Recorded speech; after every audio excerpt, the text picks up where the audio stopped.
क्या इस दुनिया में ऐसा कोई ज्ञान है जो सभी ज्ञानों से बड़ा हो? ऐसा ज्ञान जो जीवन का रहस्य भी बताए और ईश्वर का भी। कभी सोचा है आपने? दोस्तों, भगवत गीता में तो कहा गया है, भगवान कृष्ण कहते हैं, मैं तुम्हें सबसे गुप्त ज्ञान बताने जा रहा हूँ।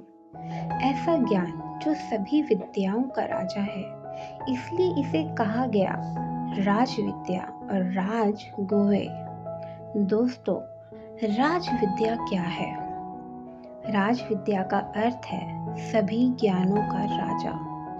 दुनिया में कई प्रकार के ज्ञान हैं, आपने ज़रूर सुना होगा, जैसे विज्ञान, राजनीति, व्यापार, शिक्षा इत्यादि। लेकिन ये सब ज्ञान केवल बाहरी जीवन को समझाते हैं।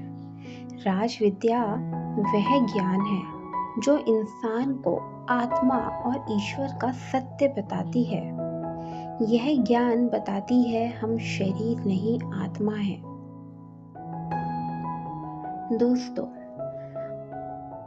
हम अपने जीवन में कभी हम ये समझ ही नहीं पाते। ऐसा नहीं है कि मतलब सभी लोग ऐसे हैं। बहुत से लोग तो मतलब बहुत ही कम आयु में भगवान और ईश्वर, शरीर, आत्मा, इन सब सत्य को वो जान जाते हैं। और कुछ ऐसे भी होते हैं जो अपने अंतिम समय में भी इस परम ज्ञान को प्राप्त नहीं कर पाते। यही तो गुप्त ज्ञान है। यही तो राज गुहे है। गुहे का मतलब होता है गुप्त रहस्य। दोस्तों, अब हम बात करेंगे राज गुहे क्या है। दोस्तों, अभी जैसे कि मैंने बताया, गुहे का अर्थ है गुप्त रहस्य। लेकिन यह रहस्य इसलिए गुप्त नहीं कि इसे छुपाया गया है। यह इसलिए गुप्त है क्योंकि लोग इसे समझ ही नहीं पाते। भगवान कहते हैं, मैं हर जगह हूँ, लेकिन लोग मुझे नहीं पहचान पाते। दोस्तों, कभी आपने सोचा ईश्वर कहाँ है?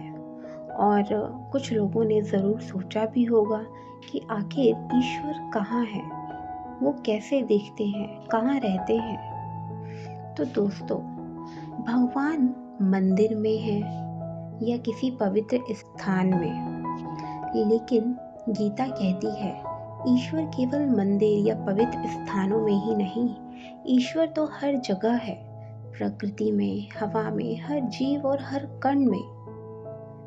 जब इंसान यह समझ लेता है तो उसकी दृष्टि ही बदल जाती है। उसे फिर ईश्वर को ढूंढना नहीं पड़ता। उसको प्रत्येक कण में, प्रत्येक परिस्थिति में केवल ईश्वर ही दिखाई देते हैं। और ईश्वर को समझने या जानने या फिर उन्हें देखने के लिए किसी प्रमाण की आवश्यकता नहीं होती, जब हम इस गुप्त रहस्य को समझ जाते हैं। दोस्तों, भक्ति का असली अर्थ क्या है?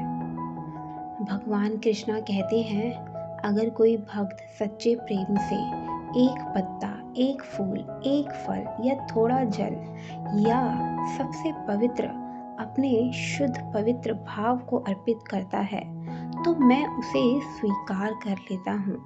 मेरे लिए अत्यंत प्रिय भक्त का केवल शुद्ध और स्वच्छ निर्मल भाव है कि वो मुझे कितने शुद्ध पवित्र भाव से पुकारता है। तो दोस्तों, सर्वोपरि हमारे भाव है। इसका अर्थ ये है, भगवान को भक्ति चाहिए, दिखावा नहीं। दोस्तों, आखिर क्यों लोग ईश्वर को नहीं पहचान पाते? क्योंकि इंसान अक्सर बाहरी चीजों में उलझा जाता है। कभी धन में, कभी पद के लालच में, कभी प्रतिष्ठा तो कभी अहंकार। ये सब मन को भटका देते हैं। जब मन भटकता हुआ होता है तो इंसान ईश्वर के संकेत समझ ही नहीं पाता, क्योंकि वह केवल बाहरी दिखावों में लिप्त है। वो कभी अपने अंदर, अपने मन के दरवाजों को खोल ही नहीं पाता। क्योंकि भगवान को तो आपका शुद्ध पवित्र मन, आपका भाव चाहिए, ना कि आपका धन। दोस्तों, सबसे सरल मार्ग, हम अब ये समझेंगे कि सबसे सरल मार्ग क्या है। भगवान कहते हैं, मुझे पाने का सबसे सरल मार्ग केवल भक्ति है। ना कठिन तपस्या, ना बड़े यज्ञ, बस सच्चा प्रेम। जब इंसान सच्चे मन से ईश्वर को याद करता है तो ईश्वर स्वयं उसके जीवन में प्रकट होने लगते हैं। दोस्तों, आपने देखा ही है कि हमारे हनुमान जी, हमारे बाबा जो है वो कितने बड़े, वो सबसे बड़े भक्त हैं। उनके जैसा भक्त आपने कभी ना देखा होगा, ना सुना होगा। तो अगर हमें हनुमान बाबा से अगर कुछ मांगना है तो हमें उनसे भक्ति मांगनी चाहिए कि बाबा अपनी भक्ति भी मुझे दीजिए, ताकि आप किसी भी इष्ट की अगर आप आराधना करते हैं, उनकी पूजा करते हैं, तो दोस्तों अगर ईश्वर को पाना है, ईश्वर को समझना है, तो केवल भक्ति ही वो सबसे सरल मार्ग है। इसलिए नाम जाप करना शुरू करो। आपके जीवन में ईश्वर स्वयं प्रकट होने लगेंगे। दोस्तों, अब हम समझेंगे राज विद्या का असली रहस्य क्या है। दोस्तों, जब इंसान समझ जाता है ईश्वर हर जगह है, तो उसका व्यवहार ना बदलने लगता है। तब वो किसी से घृणा नहीं करता, किसी से ईर्ष्या नहीं करता, किसी को छोटा या बड़ा नहीं समझता, क्योंकि उसे पता है हर जीव में, हर चीज में ईश्वर ही मौजूद है। तो यही है राज विद्या का असली रहस्य।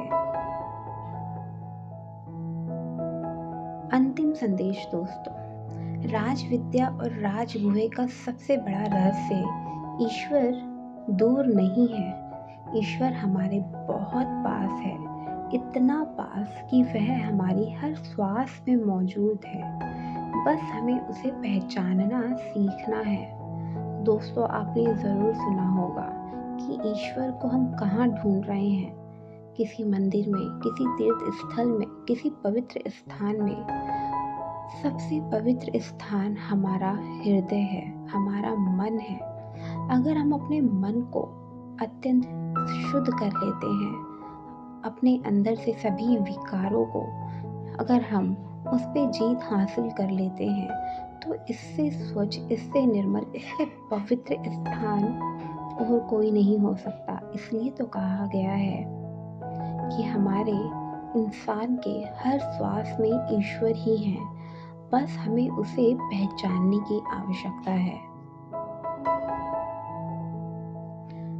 अगर आपको किसी चीज़ को खत्म ही करना है तो अपने अहंकार को, अपने ईर्ष्या को, अपने वासना को, इसे खत्म करो, इस पे जीत हासिल करो, अपने मन पर जीत हासिल करो। दोस्तों, अब हम आज की इस एपिसोड के अंतिम भाग पर हम पहुंच चुके हैं। तो दोस्तों, आज का ये एपिसोड आपको कैसा लगा ज़रूर बताइएगा कमेंट में। अगर पसंद आता है तो लाइक, शेयर, सब्सक्राइब ज़रूर करें। शक्ति भी, भक्ति भी और अब अभिव्यक्ति भी। जय श्री राम, हर हर महादेव।